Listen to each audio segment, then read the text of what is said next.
माझे मनोरथ पावले जे सिद्धी, तै पायी बुद्धी स्थिरावली. समाधान जीव राहिला निश्चळ, गेली हळहळ स्मरणे. हे त्रिविध तापाचे झालेसे दहन, सुखावले मन प्रेम सुखे. महाराभवाचे वसे पांडुरंग, अंगोअंगी संग खंडित.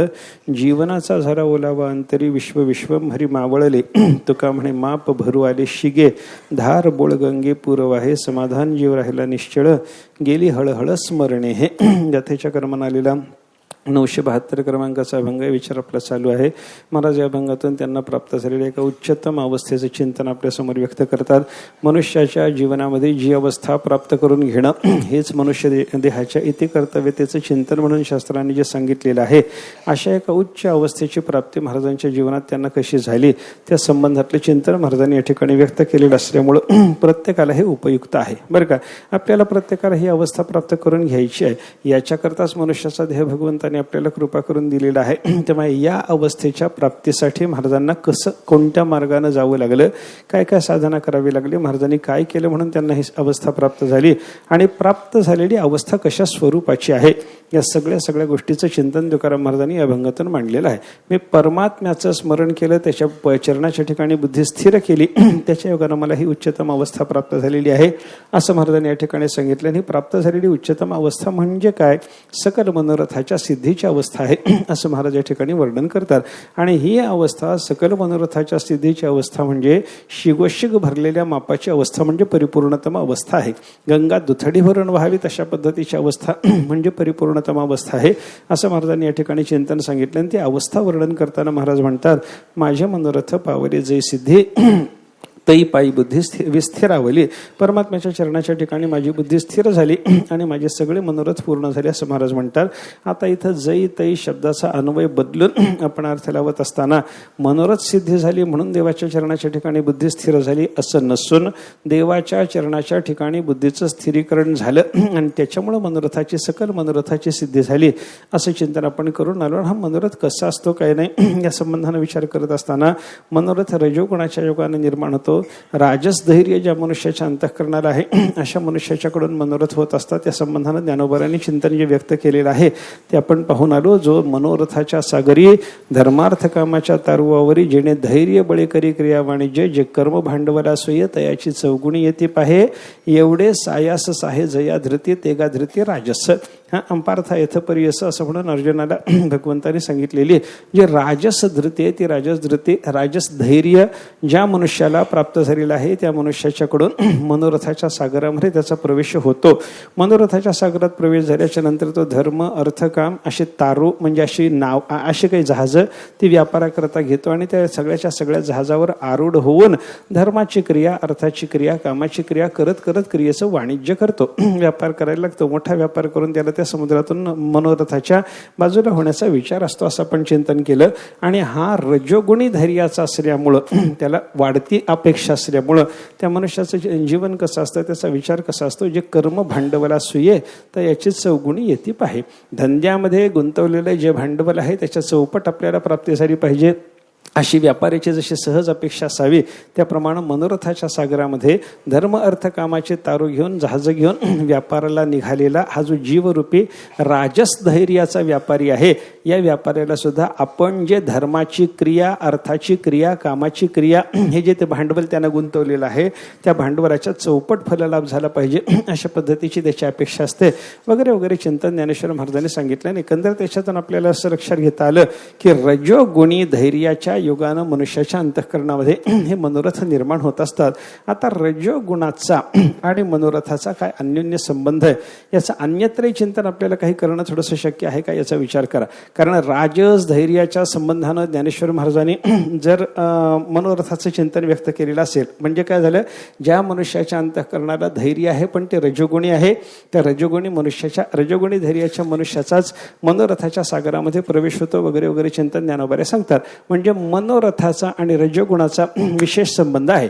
सत्वगुणी माणसाचे मनोरथ चालत नाहीत असं नाही, तमोगुणी मनुष्य मनोरथ करणार नाही असं नाही, पण तमोगुणी किंवा सत्वगुणी मनुष्य ज्या वेळेला मनोरथ करायला लागतो तेव्हा त्याच्या ठिकाणचा सत्वगुण हा रजोगुणाच्या योगाने अभिभूत आहे असं चिंतन आपल्याला करावं लागतं बरं का. रजोगुणाचं वर्चस्व झाल्याच्या शिवाय सात्विकाच्या हे अंतःकरणामध्ये मनोरथ चालणार नाहीत. आणि तामसाच्याही अंतःकरणामध्ये मनोरथ चालणार नाहीत. एकंदर मनोरथाचा आणि रजोगुणाचा अन्योन्य संबंध आहे म्हणजे आहे हे आपल्याला लक्षात घ्यावं लागेल बरं का. हे 18व्या अध्यायातल्या राजधैर्याच्या प्रसंगात ज्ञानेश्वर महाराजांनी केलेल्या व्याख्यानातून जसं आपल्याला लक्षात घेता येतं रजोगुण आणि मनोरथाचा संबंध, तसा अन्यत्र काही याचा विचार करता येतो का. या आता आपण जे चिंतन चालवलेलं आहे सध्या, सगळ्या मनोरथाची सिद्धी कशानं झाली तर देवाच्या चरणाच्या ठिकाणी बुद्धीचं स्थिरीकरण होण्याच्या योगानं. हा सगळा प्रसंग म्हणजे या चरणामध्ये तुकाराम महाराजांनी सांगितलेली साधना म्हणा, अवस्था म्हणा, जे काही महाराजांनी या ठिकाणी सांगितलेलं आहे, अशाच पद्धतीची साधना, अशाच पद्धतीची फलश्रुती गीतेच्या 6व्या अध्यायात भगवंतांनी जिथे वर्णन केलेली आहे तिथे सुद्धा या मनोरथाचा आणि रजोगुणाचा काही संबंध आहे असं आपल्याला गीतेतल्या देवाच्या शब्दातून लक्षात घेता येतं. मी आपल्यासमोर देवाचे शब्द ठेवतो, पहिल्यांदा 2-3 श्लोकाचा उच्चार करतो, तेवढे सगळे श्लोक ऐका आणि त्या श्लोकाचा आधार घेऊन विचार करताना आपल्याला मनोरथाचा आणि रजोगुणाचा काही अन्योन्य संबंध आहे हे लक्षात येतं का. आपल्याला अभ्यास करायचा आहे. तुम्हाला लक्षात येत असल्यास सांगा, मला जे लक्षात आलेले ते मी सांगण्याचा प्रयत्न करतो. आपण चिंतन करताना आपल्यासमोर जे श्लोक घ्यायचे ते श्लोक असे आहेत बघा.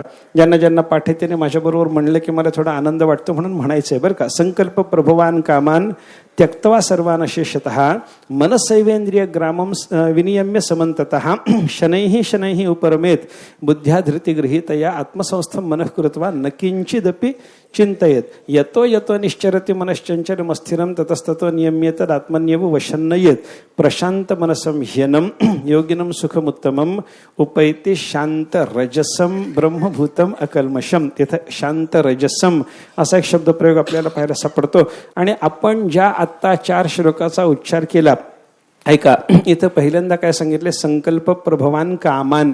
संकल्प प्रभव काम म्हणजेच मनोरथ आहेत. आणि शांत रजसम तिथं ते संकल्प प्रभव असलेले काम ज्याच्यापासून निर्माण होतात त्या रजोगुणाची शांती झाल्याच्या नंतर हे योगी पुरुषाचं सुख प्राप्त व्हायला लागलं अशी संगती ज्ञानेश्वर महाराज सांगतात. हे लक्षात घ्या.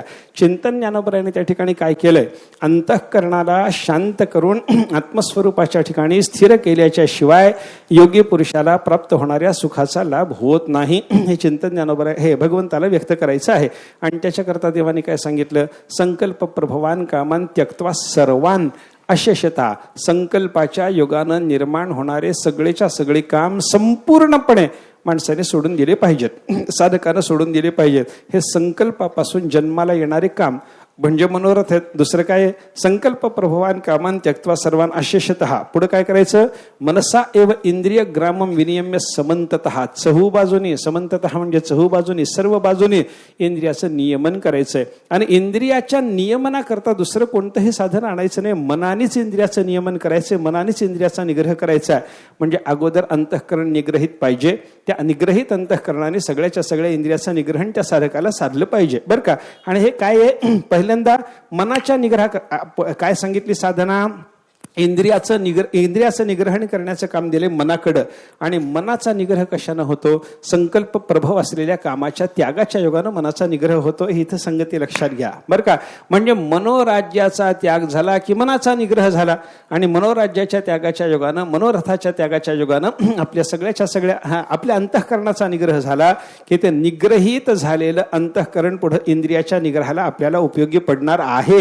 हे देवाने सांगितलेली साधना, हा देवाचा क्रम लक्षात घ्या. आपल्याला इंद्रिय निग्रह साधायचा आहे. ऐका, इंद्रिय निग्रह करता दुसरी कोणती साधना न करता मनाच्या ताब्यात ती इंद्रिय दिली पाहिजेत. आणि मनाच्या ताब्यात देण्याकरता त्या इंद्रियाचं निग्रहण करणारं जे मन आहे ते अगोदर निग्रहित पाहिजे. आणि त्याचा निग्रह व्हायचा जर असेल तर संकल्पापासून जन्माला येणारे काम म्हणजे इच्छा म्हणजे मनोरथ संपूर्णपणे सोडले पाहिजेत. संगती कशी झाली, मनोरथाचा त्याग, त्याच्यापासून जन्माला आलेला मनाचा निग्रह, आणि त्या मनाच्या निग्रहाच्या योगानं मग त्याच्या ताब्यामध्ये इंद्रियाला दिल्याच्या नंतर त्या इंद्रियाचं निग्रहण होतं. असं झालं. अशी ही साधना करत असताना आपल्या अंतःकरणाला निग्रहित करण्याकरता कसं कसं वागावं लागतं, कशी कशी साधना करावी लागते, पुढे भगवंताने सांगितलं. शनैः शनैः उपरमेत बुद्ध्या धृती गृहीतया आत्मसंस्थं मनः कृत्वा न किंचिदपि चिंतयेत. या अंतःकरणाला काय करा, शनैः शनैः उपरमेत बुद्ध्या धृती गृहीतया. सात्विक धैर्याने बुद्धीला आवरून मनुष्याने काय व्हावं, विषयापासून हळूहळू उपराम झालं पाहिजे. अशा अंतःकरणाची अवस्था त्याला संपादन करता आली तर फार चांगली गोष्ट आहे बरं का. शनैही उपरमेत बुद्ध्या धृतिगृहीतया. आणि मग विषयाच्या पासून त्या अंतःकरणाला बाजूला केल्याच्या नंतर मग पुढे काय करायचं, आत्मसंस्थम मनः कृत्वा, त्या अंतःकरणाला आत्मसंस्थ करायचं, आत्म्याच्या ठिकाणी स्थिर करायचं. तै बाई पायी बुद्धी स्थिरावली, अशा पद्धतीची साधना करायची. यालाच म्हणतात आत्मसंस्थम मनः कृत्वा. आत्मसंस्थम मनः कृत्वा देवाचे शब्द आहेत आणि पायी बुद्धी स्थिरावली तुकाराम महाराजांचे शब्द आहेत. काय बदल आहे सांगा ना. काही बदल नाही. आत्मसंस्थम मनः कृत्वा न किंचिदपि चिंतयेत. विषयाचं अजिबात चिंतन मग त्या साधकाने आपल्या अंतःकरणानं करायचं नाही. मग आता या अंतःकरणाला हळूहळू निग्रहित जर करायचं असेल तर ते हळूहळू निग्रहित करण्याचं काम कसं असतं हो. हळूहळू निग्रहित करण्याचं काम कसं असतं त्याच्याकरता भगवंतांनी पुढच्या श्लोकात विचार सांगितला. यतो निश्चरति मनः चंचलम अस्थिरम ततस्ततो नियम्येत आत्मन्यव वशन नयेत. बरं का. आपलं अंतःकरण, आपलं मन जिकडं विषयाच्याकडे धावत जाईल, ज्या विषयावर त्याची जाण्याची प्रवृत्ती असेल त्या विषयापासून त्या विषयाच्या ठिकाणी असलेल्या दोषाचं दर्शन त्या मनाला घडवीत त्याला तिथून परावृत्त केलं पाहिजे. यतो निश्चरति मनः चंचलम अस्थिरम. चंचल असलेलं, अस्थिर असलेलं हे मन जिकडं विषयाकडे जातं ततः नियम्येतत आत्मन्यव वशन नयेत. या अंतःकरणाला तिथून परत फिरवायचं. जसं रानामध्ये गुरांना नेल्याच्या नंतर ती गुरं जर दुसऱ्याच्या रानामध्ये जात असतील तर तिथून नियमन करून त्यांना परत आपल्या रानामध्ये आणावं लागतं की नाही. तसाच प्रकार या इंद्रियाच्या बाबतीमध्ये करावा लागतो. या विषयामध्ये इंद्रिय गेली की या इंद्रियांना तिथून त्या विषयाचे दोष दाखवून फटके मारून विवेकाचे कोरडे याच्यावर ओढून मग या अंतःकरणाला तिथून परावृत्त करावं लागतं आणि आत्मसंस्थ करायचं त्याला. म्हणजे आत्मस्वरूपाच्या ठिकाणी परमात्मा पंढरीनाथाच्या चरणाच्या ठिकाणी त्याला स्थिर करायचं आणि न किंचिदपि चिंतयेत. मग त्यांना दुसऱ्या कोणत्याही विषयाचं चिंतन करायचं नाही. ही अवस्था त्याला संपादन करावी लागते. आता पुढे चला. एवढं झालं की मग तो महात्मा कसा झाला, कोणत्या पदवीला प्राप्त झाला आणि त्याला काय फलश्रुती प्राप्त व्हायला लागली. भगवंतांनी त्याचा विचार सांगताना आपल्याला असं सांगितलं. प्रशांत मनसम ह्यनम योगिनम सुखमुत्तमम उपैति शांतरजसम ब्रह्मभूतम अकल्मशम. तो महात्मा ब्रह्मभूत झाला, ब्रह्मस्वरूपाला प्राप्त झाला. अकल्मशम, कोणत्याही प्रकारचा दोष आता त्या महात्म्याच्या ठिकाणी राहिलेला नाही. प्रशांत मनसम, त्याचं अंतःकरण अत्यंत शांत झालेलं आपल्याला पाहायला सापडतं. आणि अजून एक महत्वाची गुणसंपदा, आपल्या या चिंतनात उपयोगी असलेली गुणसंपदा त्या महात्म्याच्या ठिकाणी निर्माण झालेली भगवंतांनी सांगितली. शांत रजसम, त्याच्या ठिकाणचा रजोगुण पूर्णपणे शांत झालेला आहे. उपैति शांत रजसम ब्रह्मभूतम अकल्मशम. त्या शांत रजस्क असलेल्या महात्म्याच्या ठिकाणी हे सगळं योगी पुरुषाचं सुख प्राप्त झालेलं असतं, आत्मसुख त्याला मिळालेलं असतं. हे सगळं चिंतन लक्षात घ्या. या 4 श्लोकातून आता मी जे आपल्या समोर मांडलेलं चिंतन आहे ऐका. या सगळ्या श्लोकामध्ये आलेल्या काही शब्दाचा विचार या चरणाशी जुळणारा आहे की नाही हे मला आपल्याला विचारायचं आहे. पहिल्यांदा भगवंताने असं सांगितलं की संकल्पापासून जन्माला येणारे काम म्हणजे मनोरथ त्यांचा त्याग केला पाहिजे. पहिली गोष्ट. अंतःकरणाला आत्मसंस्थ केलं पाहिजे. दुसरी गोष्ट. आणि हे सगळं जमतं कोणाला, ज्याच्या अंतःकरणातला रजोगुण शांत झालेला आहे त्याला हे जमतं. या 3 गोष्टीचा विचार केल्याच्या नंतर रजोगुणाचा आणि संकल्प प्रभवान कामान म्हणून सांगितलेल्या मनोरथाचा अन्योन्य संबंध आहे ही गोष्ट आपल्याला लक्षात घेता येते. आणि मनोरथ सिद्धीला जाणं म्हणजे काय, मनोरथाचा त्याग, मनोरथाचा निराश. संकल्प प्रभवान कामान त्यक्तवा सर्वान शेषतः, त्या संकल्पाचा त्याग करणं. संकल्प प्रभव कामाचा म्हणजे मनोरथाचा त्याग करणं ही गोष्ट महत्वाची आहे, हे आपल्याला तिथे लक्षात घ्यायचंय बरं का. म्हणजे परवाच्या दिवशी बोलत असताना मी असं म्हणालो होतो की मनोरथ सिद्ध होणं म्हणजे काय आहे तर मनोरथ संपून जाणं. हे मनोरथ संपून जाणं म्हणलं काय, आणि त्यक्तवा सर्वान शेषतः संकल्प प्रभवान कामान या मनोरथाच्या बद्दल देवाची भाषा काय, एकच अर्थ आहे असं आपल्याला चिंतन करता येतं बरं का. म्हणजे मनोरथाचा त्याग, त्याच्या योगानं रजोगुणाची शांती, आणि रजोगुणाच्या शांतीच्या योगानं अंतःकरणाला आत्मसंस्थ करता येणं म्हणजे बुद्धिपायी स्थिरावली अशी अवस्था संपादन करता येणं. गीतेच्या 6व्या अध्यायातल्या या 4 श्लोकातला आशय आणि महाराजांच्या या चरणातला आशय जुळणार आहे. ही गोष्ट जर आपण लक्षात घेतली तर त्याच्यातून आपल्याला असं म्हणता येतं की मनोरथाचा आणि रजोगुणाचा संबंध आहे. आणि म्हणून रजोगुण शांत झाल्याच्या शिवाय मनोरथ पूर्णपणे पूर्णपणे शांत होतील असं आपल्याला म्हणता येत नाही. आणि रजोगुणाच्या शांतीकरता जी काही साधना करावी लागते, अंतःकरणाच्या स्थिरीकरणाकरता जी काही साधना करावी लागते, त्या सगळ्या साधनेमध्ये महत्वाची साधना कोणती जर असेल तर पायी बुद्धी स्थिरावली, परमात्म्याच्या चरणाच्या ठिकाणी बुद्धीचं स्थिरीकरण हे महत्वाचं आहे असं चिंतन आपल्याला करता येतं. हा झाला मनोरथाच्या संबंधानं. ते मनोरथ रजोगुणातूनच निर्माण होतात. या संबंधात देवाने प्रत्यक्ष 6व्या अध्यायात सांगितलेला विचार.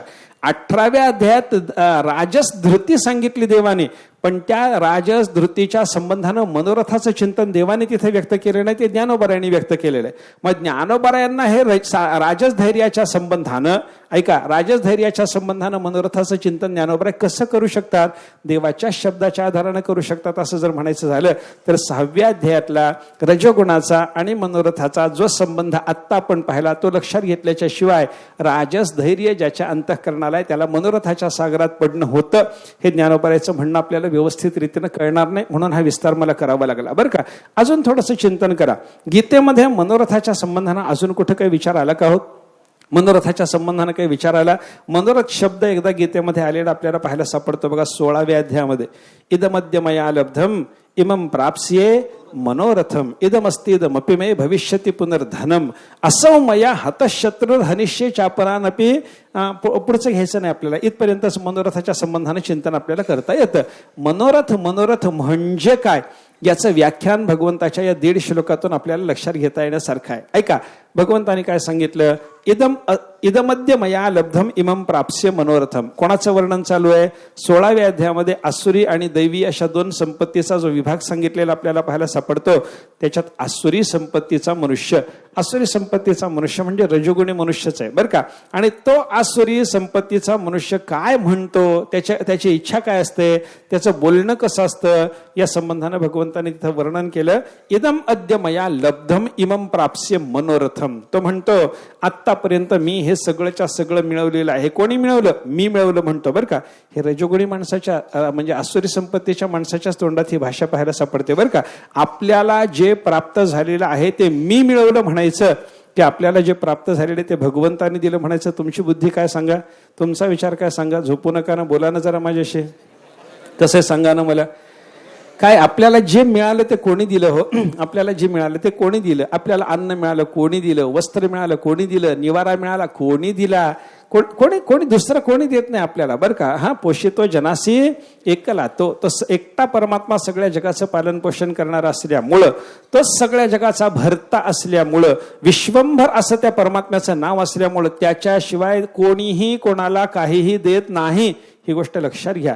ऐका, बाकीच्या कोणाच्या पासून आपल्याला काही फल प्राप्त झालं असं जरी दिसत असलं तरी ज्याच्यापासून प्राप्त झालेलं आहे त्यानं दिलं का त्याच्या मार्फत देवाने दिलं, याचा विचार करा. काय असतं, परमात्मा कसा आहे म्हणे, प्रत्यक्ष देत नाही, तो देवविता आहे. देता देवविता.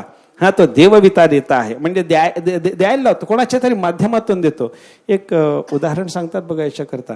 काय झालं म्हणे, एका गावामध्ये एक राम मंदिर होतं आणि त्या राम मंदिरामध्ये काही रामायण चालू झालं. चातुर्मास्याच्या निमित्तानं रामायणाची कथा झाली. रामायणाची कथा झाली, लोक ऐकायला यायचे. रामायण सांगणारा बिचारा जो पुराणिक होता, रामायण सांगणारा महात्मा जो होता, सज्जन होता, त्याने निष्ठेनं रामायण सांगितलं.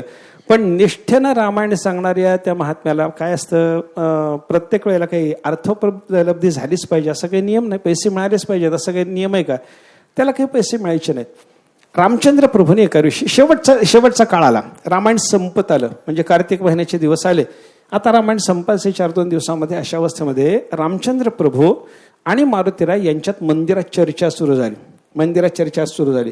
आणि ती मंदिरात चालणारी चर्चा रामायण संपल्याच्या नंतर ऐकायला आलेल्या एका शेडजीनं दर्शन घेऊन मंदिराला प्रदक्षिणा घालता घालता ती चर्चा ऐकली.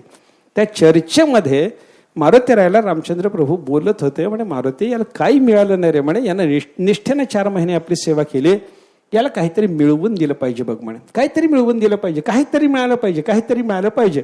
आता काय द्यायचं याला, काय द्यायचं? देवाला विचारलं रामचंद्र प्रभूला मारुतीरायने, देवा काय मिळवून द्यावा, तुमची काय इच्छा सांगा. रामाने सांगितलं, काय नाही रे म्हणलं, याला 1 लाख रुपये मिळाले पाहिजेत अशी माझी इच्छा आहे बरं का.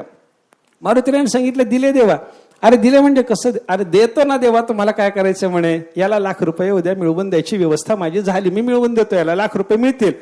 आता याला लाख रुपये मिळतील ही भाषा ऐकल्याच्या नंतर ऐका ते शेठजीनं मन त्याचं एकदम कसावीस, अरे याला विनाकारण लाख रुपये मिळायला लागले, उद्योग ना धंदा, काही केलं नाही यानं, लाख रुपये याला मिळणार, उद्या मिळवून देणार देव. मग त्याची धंद्याची बुद्धी जागी झाली. मनोरथाच्या सागरी धर्मार्थ कामाच्या तारुवावरी जेणे धैर्य बळे करी क्रिया वाणिज्य, त्याचं वाणिज्य बुद्धी आठवली त्याला. तो म्हणायला लागला याला लाख रुपये मिळणार आहेत की नाही, मग आपण असं करू म्हणे, याला काही मिळत नाही अशी याची जाणीव आहे, आपल्याला काही मिळणार नाही अशी याची जाणीव आहे, आपण त्याच्याशी सौदा करू म्हणे. उद्याचा दिवस मला तुम्ही 80,000 रुपयाला द्या, असा सौदा करू म्हणे. याच्याशी आपण 75,000 रुपयाला उद्याचा दिवस द्या, म्हणजे 25,000 आपल्या पदरात पडतील. मिळणार का त्याला 80,000 75,000? मिळू द्या म्हणे.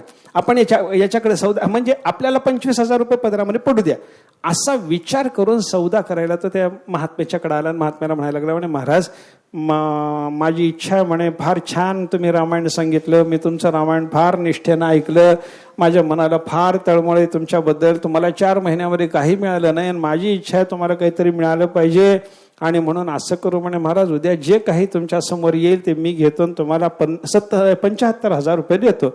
या महात्म्यानं विचार केला, अरे 10-5 रुपये रोज मिळत नाहीत, उद्या समाप्ती म्हणून मिळायचं तरी काय आहे म्हणले, मिळून काय मिळणार आहे, 1,000-2,000 रुपये मिळतील, आपल्याला 75,000 रुपये सौदा घ्यायला तयार आहे, उद्याचा देऊन टाकू म्हणे. याला 75,000 रुपयाला उद्याचा दिवस देऊन टाकायचा असं ठरलं. त्याला 75,000 रुपयाला तो दिवस द्यायचा. साधू बोलून गेला, महात्मा बोलला, दिवस उजाडला, समाप्तीचा दिवस उजाडला, रामायण झालं. लोकांना महात्म्याने काहीतरी पदर खर्च करून प्रसादही वाटला, आणि सगळं झाल्याच्या नंतर लोकांनी त्याच्या पुढे जी काही दक्षिणा ठेवायला सुरुवात केली ती मोजून या शेठजीनं उचलायला सुरुवात केली. 1200-1300 रुपयाच्या पलीकडे मजलच गेली नाही की हो. आता काय करत, लाख रुपये मिळवून देतो म्हणणारे मारुतीराय याच्या समोर तर 1200-1300च्या पलीकडे काही आलंच नाही. आता काय करायचं, शेठजीला विलक्षण राग आला, आणि रागाच्या भरामध्ये शेठजी तन तन तन तन करत देवाच्या समोर गेले. त्या मारुतीरायाला मारायचं या भावनेनं त्याने मारुतीरायाच्यावर हात उगारला, आणि हात उगारून मारुतीरायाला म्हणायला लागला की म्हणे, काय देवा तुम्ही देव आहात ना, आणि खोटं बोलता काय म्हणे, या महात्म्याला आज लाख रुपये मिळवून द्यायचं तुम्ही कबूल केलं होतं ना, लाख रुपये मिळवून देणार होतात ना, आणि लाख रुपये मिळवून द्यायचं कबूल केलं, हे काय देवा त्याला मिळालं काय, आज 1200-1300 रुपयाच्या पलीकडे त्याला काही मिळालं नाही, असं देवाने खोटं बोलू नये, आणि खोटं बोलणाऱ्याला मी देव मानायला तयार नाही, मी मारतो तुम्हाला म्हणे. असं म्हणून त्यानं मारुतीरायाच्या अंगावर हात उगारला, तो खांद्याला लावला, मारुतीरायाच्या खांद्याला असं मारायचा प्रयत्न केला. तो हात जो चिकटून बसला, निघच ना, हात निघेना. बराच वेळपर्यंत त्यानं प्रयत्न केला, हात निघेना. सगळे श्रोते जमा झाले, काय झालं शेठजीला म्हणून, हात काही निघेना. सगळ्यांनी सांगितलं काहीतरी प्रयत्न करा, हात काही निघेना.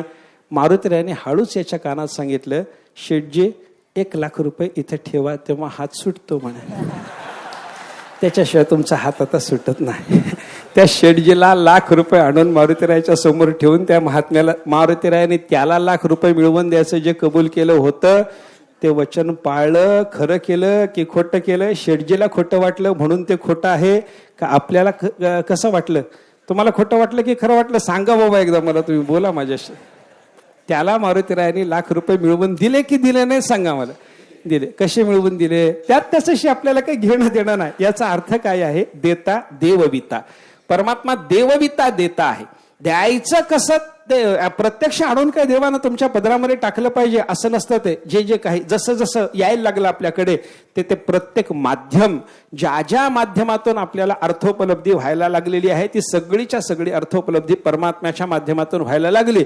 मग आपण काय म्हणलं पाहिजे, कोणी दिलं म्हणायचं, हे सगळं देवाने दिलं म्हणायचं. पण रजोगुणी आसुरी प्रकृतीचा मनुष्य काय म्हणतो, इदम अद्य मया लब्धम, हे सगळं आज मी मिळवलं. इमम प्राप्स्य मनोरथम, आणि माझ्या मनोरथामध्ये असलेले बाकीचे पदार्थ उद्या अजून मी मिळवणारच आहे. हे मिळवलं, हे मिळवायचं आहे.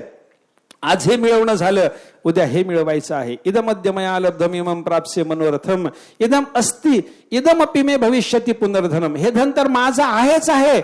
आता हे बाकीचं जे तुम्हाला दिसायला लागले ना, जे माझं नाही असं आज वाटतंय ना, हे माझ्या मालकीचं होणारच आहे. याला काय म्हणतात, मनोरथ. हे माझं आहे, हे होईल, हे होईल, हे होईल, हे मी मिळवणार. याला म्हणतात मनोरथ. असौ मया हतशत्रु हा निश्चयच अपरानपी, हा माझा शत्रू आज मी मारून टाकला, हे मनोरथात येत नाही. आता याच्या पुढं बाकीचे जे उरलेले शत्रू आहेत यांना सुद्धा मी मारल्याशिवाय राहणार नाही. म्हणजे मनोरथाचा संबंध भविष्य काळाशी आहे. मनोरथ भविष्य काळातल्या क्रियेच्या संबंधानं असतात, भविष्य काळाच्या प्राप्तीच्या संबंधानं मनोरथ असतात. म्हणजे भविष्यकाळ आणि मनोरथाचा संबंध, रजोगुण आणि मनोरथाचा संबंध हे आपल्याला गीतेच्या शब्दातून, भगवंताच्या शब्दातून लक्षात घेणं शक्य आहे बरं का. अजून एक चिंतन करा. काल आपण जाता जाता असा विचार करून आलो, हे मनोरथ करायचे की करायचे नाहीत सांगा बरं मला. कालचा विचार कसा झाला आपला सांगा ना मला. मनोरथ करावेत की करू नयेत, काय बोललो होतो आपण? बरं जाऊ द्या, मला मी काय बोललो ते सोडून द्या. तुम्हाला काय वाटलं ते सांगा. कालचं आपण चिंतन केलेलं ऐकल्याच्या नंतर तुम्हाला काय वाटलं सांगा. मनोरथ करायचे की करायचे नाहीत? करायचे ना? हा बरोबर आहे ना. कालचा विचार ऐकल्याच्या नंतर मनोरथ करावेत असं ठरलं ना आपलं. कसं ठरलं होतं आपण? मनोरथ करावेत. कालचा विचार ऐकल्याच्या नंतर मनोरथ करावेत असं ठरलं की करू नयेत असं ठरलं? करावेत असं ठरलं. बर बर बर बर. मी काल काय बोललो होतो ते सांगतो. मग काय ठरलं होतं सांगा मला एकदा, थोडक्यात सांगतो. आपण द्वैताचा विचार केला, ईश्वर आणि जीवाने निर्माण केलेलं द्वैत पाहिलं, बंधाला कारण असलेलं जीवाचं द्वैत हे लक्षात घेतलं. त्या जीवानं निर्माण केलेल्या द्वैतामध्ये शास्त्रीय अशास्त्रीय भेद पाहिला.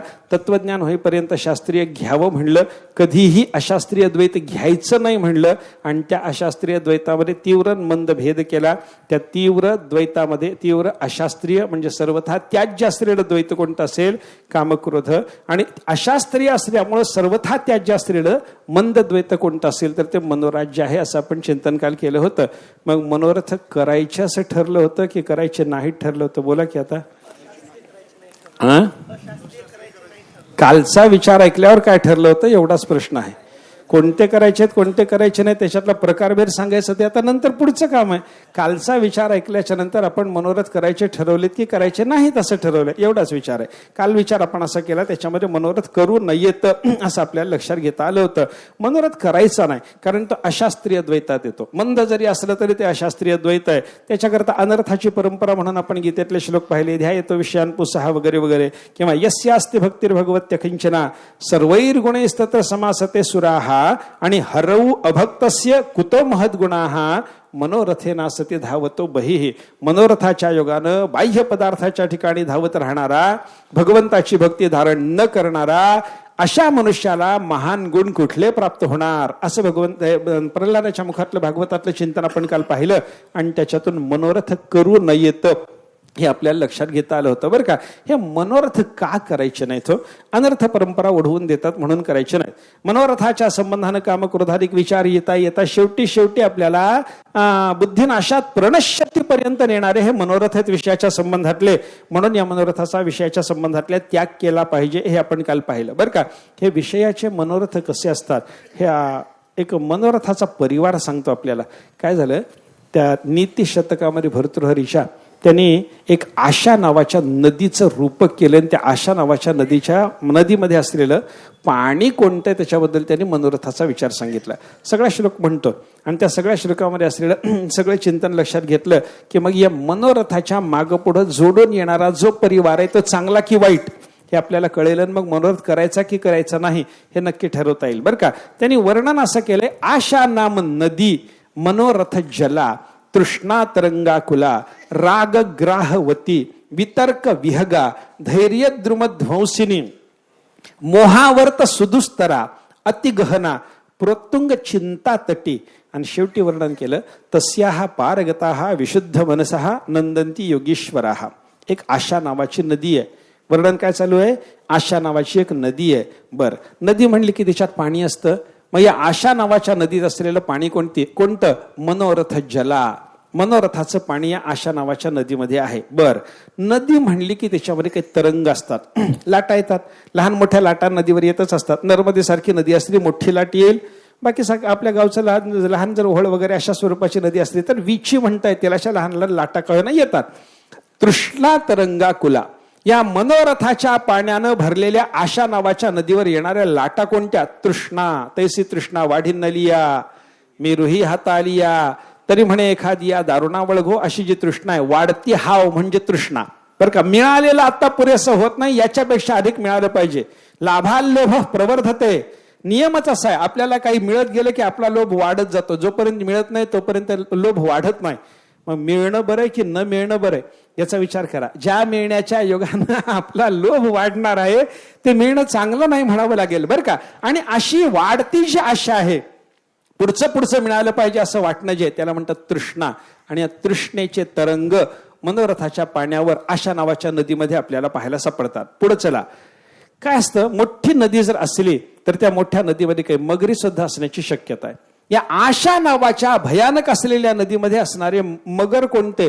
रागग्राहवती. राग म्हणजे विषयाच्या संबंधानं असलेलं प्रेम बर का. सुखानुशयी राग, दुःखानुशयी द्वेष. तिथल्या रागद्वेष शब्दाचा जो योगसूत्रकाराने केलेला अर्थ आहे, राग म्हणजे प्रेम बर का.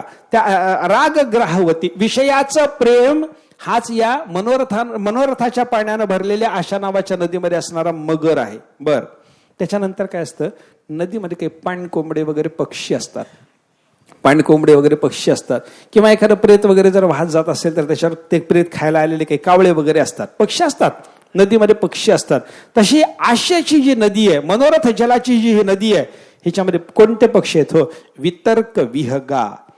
तर्क वितर्क कुतर्क वेगवेगळ्या पद्धतीचे विरुद्ध तर्क मनुष्याच्या बुद्धीला जे निर्माण होत राहतात ना, या वितर्काचे पक्षी या आशा नावाच्या नदीमध्ये आपल्याला पाहायला सापडतात. बर, नदीला पूर आला की त्याच्यामध्ये झाडाची काय गती होते याच्याबद्दल तुकाराम महाराज काय सांगतात? महापुरे झाडे जाती. महापुरानं झाडं जातात. तसं या आशा नावाच्या नदीला मनोरथाचं पाणी भरपूर आलं की ही नदी भरून दुथडी भरून अशी वेगानं व्हायला लागली. तिला पूर आल्याच्या नंतर ते कोणत्या झाडाचा नाश करते? धैर्य द्रुमध्वंसिनी. द्रुम म्हणजे झाड. धैर्य नावाचं जे झाड आहे, सात्विक धैर्य नावाचं जे झाड आहे, त्याचा नाश करून टाकते. धैर्य द्रुमध्वंसिनी. मोहावर्त सुदुस्तरा.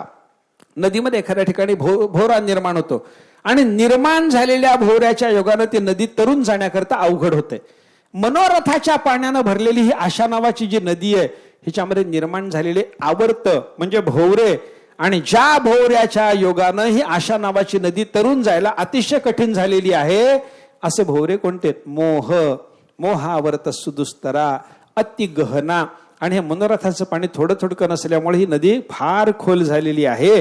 पुढे वर्णन केलं, प्रत्युंग चिंता तटी. नदीला दोन्ही बाजूला जसे तट असतात, त्याप्रमाणे या आशेच्या नदीला, मनोरथाच्या पाण्यानं वाहणाऱ्या या आशेच्या नदीला तट कोणते आहेत? मोठमोठाले चिंतेचे तट आहेत म्हणे. आता हा सगळा परिवार लक्षात घ्या. आणि याच्या पलीकडे कोण जाऊ शकतो? शेवटी वर्णन केलं, तस्याहा पारगताहा. कोण? विशुद्ध मनसहा. विशुद्ध मनाचे असे जे योगीश्वर आहेत, संत महात्मे आहेत, साधू पुरुष आहेत, हे आशेच्या पलीकडे गेलेले असतात. आणि त्याच्याने काय अवस्था मिळते त्यांना? आशेच्या नदीतून पलीकडे जाणाऱ्या योगीश्वराला त्याला अवस्था काय असते? नंदंती. परमानंदाची त्याला अवस्था प्राप्त होते. हे चिंतन भरतृहरी नीतिशतकामध्ये व्यक्त करतात. मला काय सांगायचंय, मनोरथाचं पाणी आशेच्या नदीमध्ये आहे असं सांगून त्या सबंध नदीचं रूपक करत असताना तिथं असणारी आशा, मनोरथाच्या जोडीला असणारी आशा, मनोरथाच्या जोडीला असणारी तृष्णा, मनोरथाच्या जोडीला असणारा राग, मनोरथाच्या जोडीला असणारा वितर्क, धैर्याचा नाश, मोह नावाचा आवर्त आणि चिंता, या सगळ्याच्या सगळ्या दुर्गुणाचा संबंध, सगळ्याच्या सगळ्या दुष्ट गुणाचा संबंध मनोरथाशी यायला लागला. हे या वचनाच्या आधारानं आपल्या लक्षात घेता येतं. मनोरथ म्हणलं की तिथं आशा आली. मनोरथ म्हणलं की तिथं तृष्णा आली. मनोरथ म्हणलं की तिथं विषयाचं प्रेम आलं. मनोरथ म्हणले की त्या ठिकाणी वितर्क आले. मनोरथ म्हणले की सात्विक धैर्याचा नाश आला. मनोरथ म्हणले की त्या ठिकाणी मोह आला. मनोरथाच्या जोडीला चिंता आलीच समजा. आणि एवढ्या सगळ्या दुष्ट गुणाला आपल्या जीवनामध्ये शिरकाव करू देणारा हा जर मनोरथ असेल, आता करायचा की करायचं नाही सांगा. हा आजचा विचार आहे बरं का. कालचा विचार वेगळा थोडा. आजचा विचार जर आपण पाहिला तर मनोरथ करू नये हे आपल्याला याच्यातून सगळ्या चिंतनातून लक्षात घेता येतं. मनोरथ करू नये याच्याकरता आपण इतका जरी विचार केलेला असला तरी मनोरथ करणारी, मनोरथानं अनर्थ भोगणारी मंडळी काही थोडी आहे का जगामध्ये? मनोरथानं अनर्थ भोगणार ते एक गोष्ट सांगतात बघा, एका मूर्ख माणसाची, शेख चिल्ली नावाच्या माणसाची गोष्ट सांगतात. एक माणूस होता, अतिमूर्ख होता. अतिमूर्ख, बुद्धी नाही त्याला. अशा पद्धतीची तुका म्हणे, ऐसी बुद्धी ज्याची जड त्याहून दगड बरे देवा म्हणायची अवस्था. असा मूर्ख माणूस उपजीविकेकरता काहीतरी केलं पाहिजे, कोणी नाही त्याला, एकटा उपजीविकेकरता काहीतरी केलं पाहिजे म्हणून त्यानं काय केलं, कुठेतरी मजुरी करून थोडीशी काही कप बशा वगैरे काचेची भांडी घेतले. बाजारच्या गावाला जावं, विकावी ती काचेची भांडी आणि त्याच्यातून निर्माण झालेल्या पैशातून हळूहळू भांडवल वाढवता वाढवता धंदा मोठा करावा हा मनामध्ये विचार. मनोरथ मनात मांडे पदरात धोंडे म्हणतात. ते आता कसं होतं बघा. मग त्यानं काय केलं, ते कब्बशा वगैरे घेतल्या, एका टोपल्यात घेतलं, ते सगळं विकायचं म्हणून काही बाजारच्या गावाला गेला. तर बाजारच्या गावाला काही लोक पहिलेच येऊन त्यांनी जागा धरलेल्या होत्या काही व्यापाऱ्याने. याला काही जागा मिळेना म्हणून मग फिरता फिरता फिरता शेवटी गावाच्या कडेला एक झाडाखाली निवांत जागा मिळाली.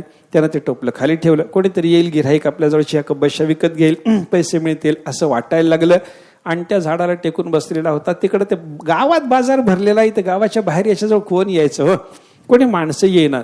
आता माणसं येणार अशा अवस्थेमध्ये याला वाटलं की ठीक आहे, माणसं येतील, आत्ता येतील, तेव्हा येतील असं म्हणता ठीक आहे, माणसं येईपर्यंत आपण निवांत बसू ना, काय बिघडलं असा विचार करून झाडाला टेकून बसला. झाडाला टेकून बसल्याच्या नंतर त्यानं थोडे डोळे मिटले. आपण मिटायचे नाहीत बरं का, त्यानं मिटले. म्हणजे मिटणारा शेख चिल्ली असतो हे लक्षात घ्यायचं आता आपण. त्यानं डोळे मिटल्यानंतर त्याचा विचार सुरू झाला. हो, मनोरथ चालू झाले त्याचे. तो म्हणायला लागला, काय होईल म्हणलं, आता कोणीतरी गिऱ्हाईक माझ्याकडे येईल, ही काचेची भांडी सगळी माझी विकत घेईल आणि ही माझी काचेची सगळी भांडी विकल्याच्या नंतर माझ्याजवळ पैसे जमा होतील. जमा झालेल्या पैशाने मी अजून पुन्हा थोडीशी काचेची भांडी घेईन, पुन्हा मग विकेन. पुन्हा विकल्याच्या नंतर माझ्याजवळ जास्त पैसे येतील. ते जास्त पैसे आल्याच्या नंतर मग घरामध्ये काहीतरी खर्चाला, अन्नधान्याला वगैरे माझ्याजवळ पैसे राहतील. आणि ते करता करता म्हणलं, मी एक कोंबडीचं अंड घेईन.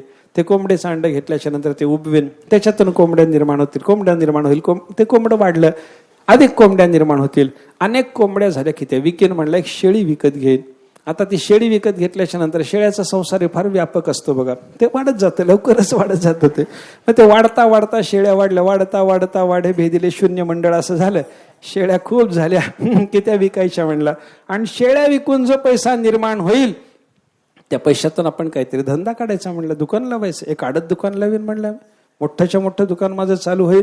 आणि ते दुकान चालू झालं, माझा व्यवहार वाढायला लागला की माझा नावलौकिक होईल. हे कधी चालू आहे, एक काही कब्बशी गेली नाही त्यावेळेला.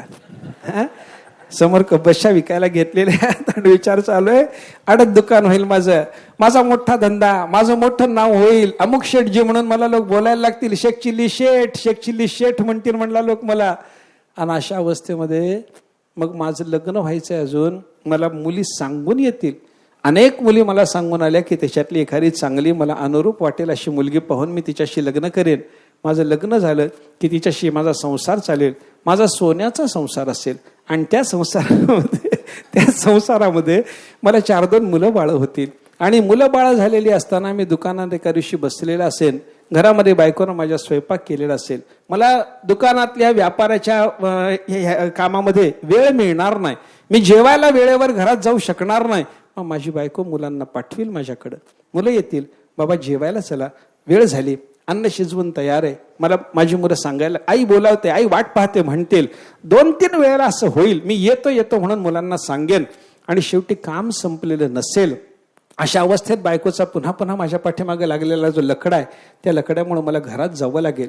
घरात गेल्याच्या नंतर काम सोडून यावं लागलं, धंदा सोडून यावा लागला, पैसे सोडून यावं लागलं, उत्पन्न सोडून यावं लागलं. याचा माझ्या मनाला क्रोध असेल. आणि त्या क्रोधाच्या आयुष्यात घरात गेल्या बायकोच्या कमरेत लात घालीन म्हणला. आणि तिला लात घालण्याच्या निमित्ताने खरंच पाय झाडला. ते टोपलं एकीकडं, कब्बशा एकीकडं, हा एकीकडं, सगळ्या कब्बशा फुटल्या. आणि सगळ्या कब्बशा फुटल्याच्या नंतर याचं भांडवल वाढता होणारा हा बायकोपर्यंतचा संसार तो झाला का मनात मांडेन पदरात धोंडे पडले, याचा विचार करा. असा मनोरथ दुःख देणारा असतो. मनात कोणत्या प्रकारच्या मनोरथाच्या पासून कोणाला सुखसिद्ध झालं संसारामध्ये आपल्याला पाहायला सापडणार नाही. कोणाचाही मनोरथ असो, कोणाचाही असो. नाथ महाराजांनी एक मनोरथाचं उदाहरण आपल्याला 2-3 ओव्यातून सांगितले. मजूर रावळीचे घृत नेता, तुरंगी चढे अवचिता. ते काय झालं म्हणे, नाथ महाराजांनी सांगितलेलं उदाहरण असं आहे, एका श्रीमंत माणसाने तूप विकत घेतलं, बाजारामध्ये तूप विकत घेतलं, घागरभर तूप. आता ते घागरभर घेतलेलं तूप घरी घेऊन जाणं त्या माणसाला शक्य होईना म्हणून त्यानं एक मजूर लावला. आणि मजुराला सांगितलं, दोस्त एका बाजाराच्या गावातून त्याच्या खेड्यापर्यंत तूप नेऊन द्यायचंय त्या श्रीमंताच्या. त्या मजुराला सांगितलं, तूप घेऊन ये रे, माझ्या घरी ये. हे तूप घेऊन ये, तुला मजुरी देतो. त्यानं मजुरी घ्यायचं कबूल केलं, जे काही पैसे ठरले ते ठरले. आणि डोक्यावरती घागर घेऊन रस्त्याने एकटा चाललेला आणि डोळे झाकून मनोरथ करायला लागला की हो. रस्त्यानं जाताना विचार करायला लागला, काय होईल म्हणला, आता हे तूप मी तिथं नेऊन दिलं की मला मजुरी मिळेल, मजुरी मिळाली, असंच भांडवल वाढत जाईल.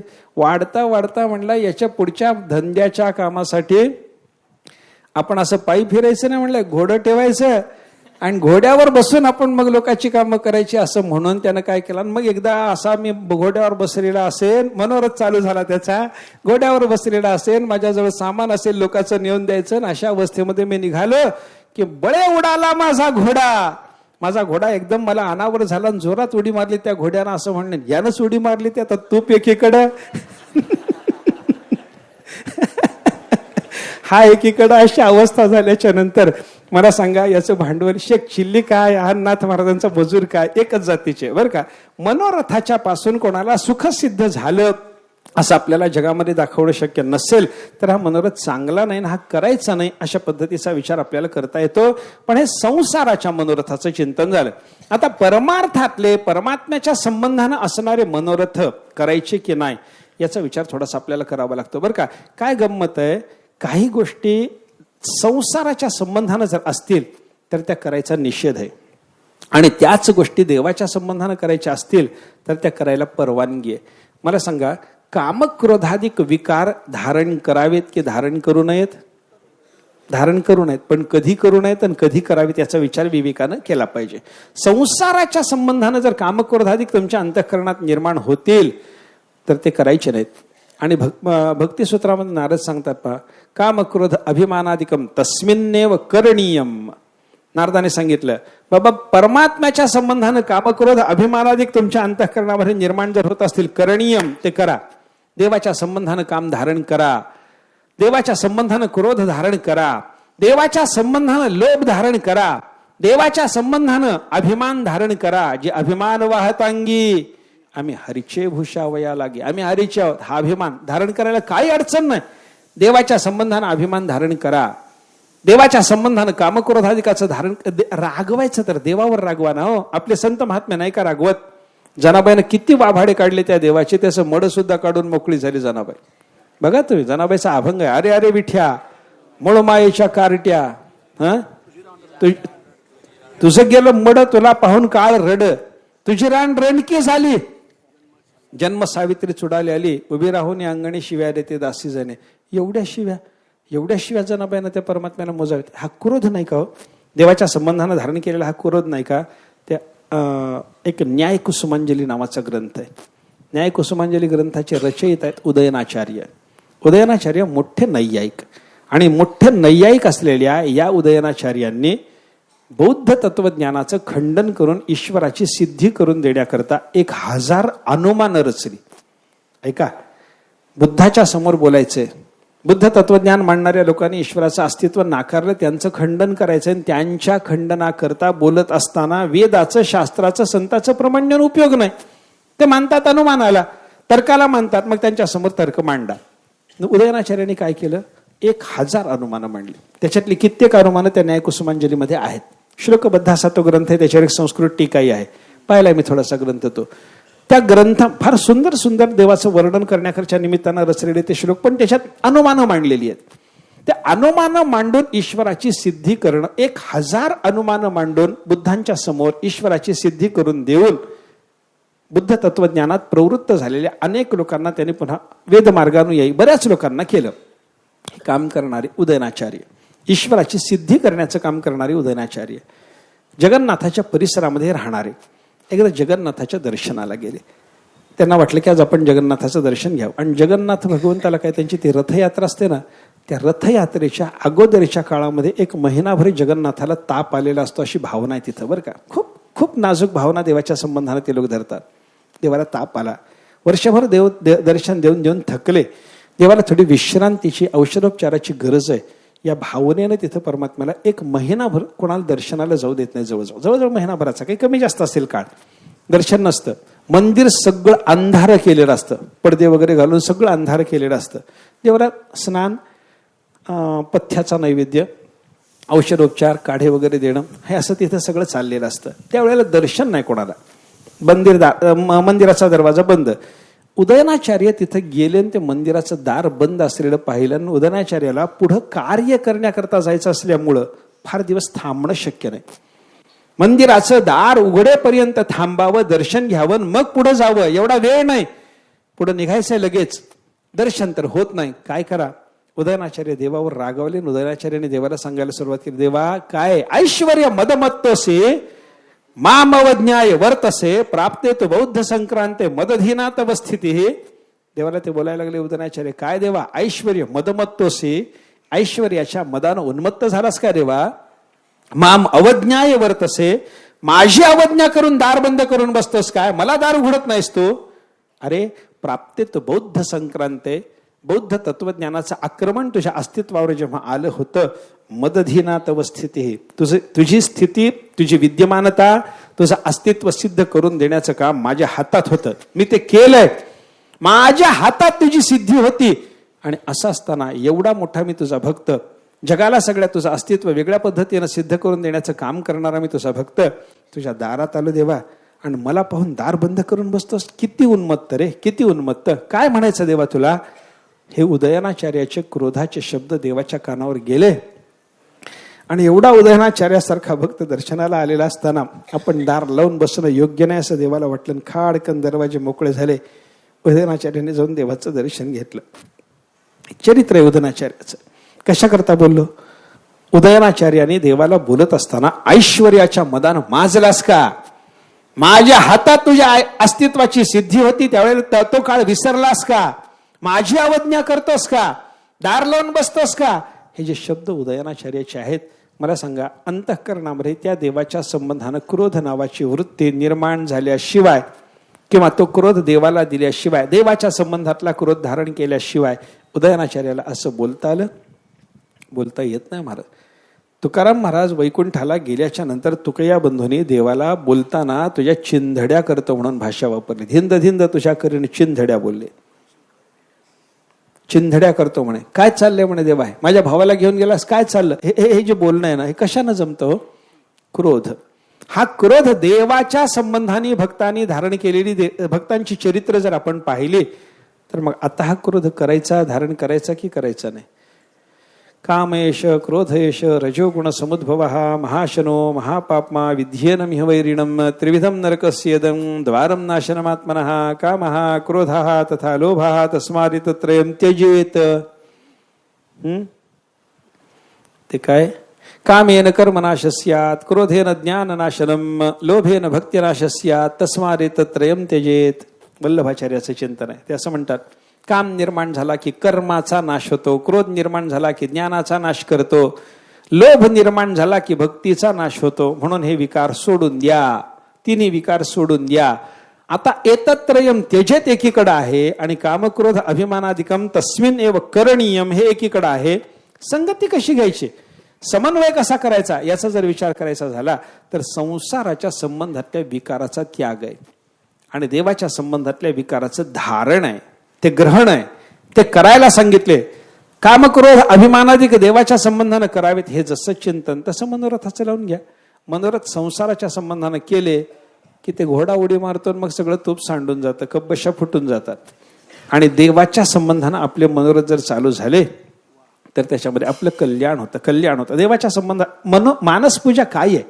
देवाच्या संबंधातले मनोरथच. काल आपण ते याज्ञवल्क्य स्मृतीवरच्या टीकाकाराचं मत थोडंसं जे मी बोलून गेलो, काय आहे त्याच्यामध्ये? हे सगळं चिंतन काय सांग? देवाच्या संबंधानं मनोरथ करा, मनोमय पूजा करायला सांगितली, मानसपूजा केली पाहिजे असं सांगितलं. काय मानसपूजेत असलेल्या भक्तांची किती तन्मयता असते.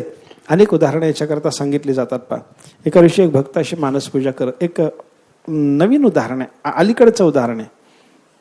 एक पेढी होती, त्या पेढीत काम करणारे एक नोकरीला असलेले गृहस्थ, पण अंतःकरणात भगवान श्रीकृष्ण परमात्म्याच्या संबंधानं भक्ती.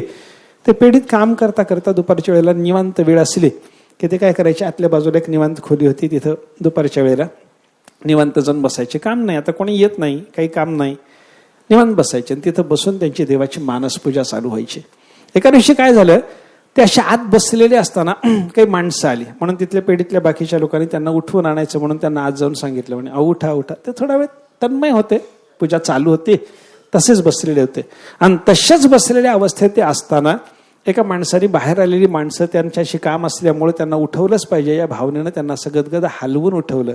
हलवून उठवल्याबरोबर याने विचारलं, का हो, मला का उठवलं, मला कशा करता तुम्ही बाहेर यायला सांगता? त्याने सांगितलं, माणसं आली आहेत. त्याने सांगितलं, थोडा वेळ थांबला असता तर भागलं नसतं का, भागलं नसतं का? काय झालं? त्याने हात मोकळा केला आणि दाखवलं. तर हातात लोणी साखर होतं आणि तो म्हणायला लागला, देवाला खाऊ घालायचं राहून गेलं हो म्हणे. जेवढं दिलं असतं, थोडा वेळ थांबला असतात, एवढं जर देवाला मी समर्पण केलं असतं, माझ्या मनाचं पूर्ण समाधान झालं असतं. आता हे काय करू? आता हे देवाला समर्पण करायचं म्हणलं तर तेवढी पुन्हा तन्मयता निर्माण होऊन देवाने यावं, माझं लोणी घ्यावं, अशी स्थिती आता लगेच होणार नाही. हे काय आहे? मानस पूजेत समर्पण करीत असलेलं लोणी साखर याच्या हातात यावं. पद्मपुराणातली एक कथा आहे. एका भक्ताने देवाची मानस पूजा करताना भगवंताच्या करता, श्रीकृष्ण परमात्म्याला देण्याकरता कामधेनूच्या दुधाची खीर केली. मनातली खीर आहे. आता ते कामधेनूचं दूध आणलं त्याने, खीर केली. चांगली उत्तम खीर तयार झाली.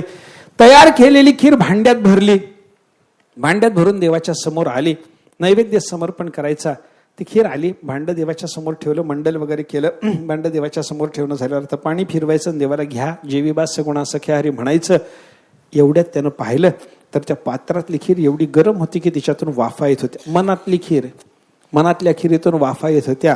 आणि एवढी गरम खीर मी देवाला खाऊ घालतोय, ही देवाला पोळेल का, कसं होईल पाहाय करता त्यानं आपली 2 बोटं त्या खिरीमध्ये बुडवली. खूप त्याला पोळलं आणि पोळलं.